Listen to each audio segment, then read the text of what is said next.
നല്ലൊരു German spray.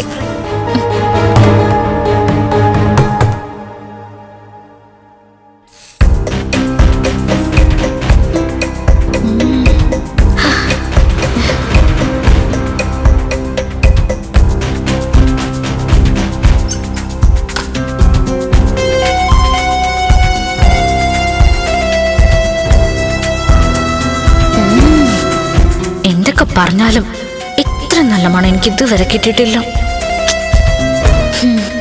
ഇനി ആരെങ്കിലും കണ്ടോണ്ടോന്നാ മോശം. എന്തായാലും അവള് വരുന്നതിന് മുന്നേ കൊണ്ടുവയ്ക്കാം.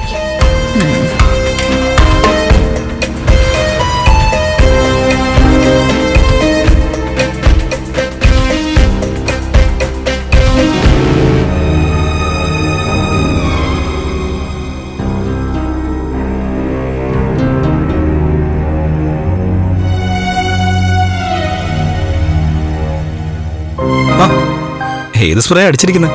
ഈ സ്പ്രേയുടെ മണം ഇതുവരെ ഉണ്ണിയേട്ടന് കിട്ടിയിട്ടില്ലേ? കിട്ടിയിട്ടുണ്ട്, അതുകൊണ്ടാണ് ഞാൻ ചോദിച്ചത്. ഒരുത്തനും ഒരുത്തിയും ദേഹത്ത് പൂശിക്കൊണ്ടു നടക്കുന്ന സ്പ്രേ ആയത്, ജർമ്മൻ സ്പ്രേ. ഇതുപോലുള്ള വില കൂടിയ സാധനങ്ങളൊക്കെ ഭാര്യയ്ക്ക് കൊണ്ടുവന്ന് തരണമെങ്കിൽ അവരുടെ ഭർത്താവിന് വിദേശ രാജ്യങ്ങളിലെ ഫ്രണ്ട്സ് ഉണ്ടാവണം, അല്ലെങ്കിൽ അയാൾക്ക് കഴിവുണ്ടാവണം. ഓ, എന്നെ കൊച്ചക്ക ഒരു കാരണം കൂടി കിട്ടിയല്ലേ? നീ ഇതിന്ന് എന്ത് വേണമെങ്കിലും എടുത്തോന്ന് നിന്റെ ചേച്ചി പറഞ്ഞപ്പോ അത് വേണ്ടെന്ന് പറഞ്ഞത് നീ തന്നെയല്ലേ? അങ്ങനെ നിങ്ങളുടെ ഏട്ടന്റെയും ഏട്ടന്റെ സുഹൃത്തുക്കളുടെയും സമ്മാനങ്ങൾ കൈപ്പറ്റാനല്ല ഞാൻ ഇവിടെ ഇരിക്കുന്നത്. അതിലെനിക്ക് ഒരു സന്തോഷവും ഇല്ല. പിന്നെ എന്തിനാണ് നീ അവരുടെ മുറി കയറി ഈ സ്പ്രേ എടുത്ത് ഉപയോഗിച്ചത്? ഇതിന്റെ മണേ 4-5 ദിവസം കഴിഞ്ഞാലും പോവില്ല. ഇനിയിപ്പോ ഈ വീട്ടിനകത്തുള്ളവരും ഇതിനെപ്പറ്റി ചോദിക്കും. അവർക്കൊക്കെ ഈ സ്മെൽ അറിയാം. പറഞ്ഞ പോലെ ശരിയാ. അതുകൊണ്ട് ഞാൻ ഈ വേഷം അങ്ങ് മാറിയേക്കാം. അവളുടെ ഷെൽഫിനകത്ത് നിറയെ സ്പ്രേകളാ.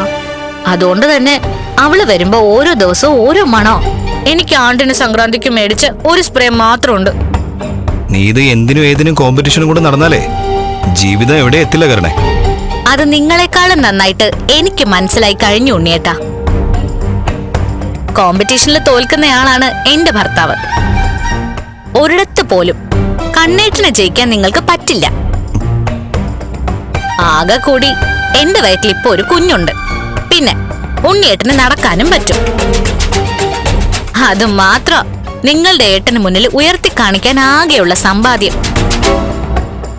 എല്ലാ മേഖലയിലും നിങ്ങൾ നിങ്ങളുടെ ഏട്ടനെക്കാളും വളരെ വളരെ താഴെയാ. അടുത്ത വഴക്കിന് തുടക്കമിടുവാണോ? ഉണ്ണിയേട്ടന്റെ ചോദ്യങ്ങൾക്കുള്ള മറുപടി പറയുമ്പോ അതെങ്ങനെ വഴക്കാവുന്നേ? ഞാൻ ഇവിടേക്ക് കയറി വന്നപ്പോ തന്നെ ഇവിടെ ആകെപ്പാടെ ഈ സ്പ്രേയുടെ മണമായി പോയി. മഞ്ജുനും കിട്ടിയിട്ടുണ്ട് ഇതുപോലെ കുറച്ചൊക്കെ. നിനക്ക് കിട്ടാതിരുന്നൊന്നുമല്ലല്ലോ. അതിനുള്ള മറുപടി ഞാൻ പറഞ്ഞു കഴിഞ്ഞു. ഇനിയും എന്നെ കൊണ്ട് പറയിപ്പിക്കല്ലേ. നമ്മുടെ കുഞ്ഞിന്റെ കാര്യം ഓർക്കുമ്പോഴാ എനിക്ക് സങ്കടം അത്രയും. അതിനെന്തിനാ നീ സങ്കടപ്പെടുന്നത്? പിന്നെ സങ്കടപ്പെടാതെ പറ്റോ? എന്റെ കുഞ്ഞിനെ പൊന്നുകൊണ്ട് മൂടണമെന്നൊക്കെ എനിക്ക് ആഗ്രഹമൊക്കെ ഉണ്ട്. അതിന് കഴിയും. എന്റെ അച്ഛനും മുത്തശ്ശിയും വിചാരിക്കണം. ഞാൻ എന്ത് പറഞ്ഞാലും അവരെനിക്കും എന്റെ കുഞ്ഞിനും ഒക്കെ ചെയ്തുതരും.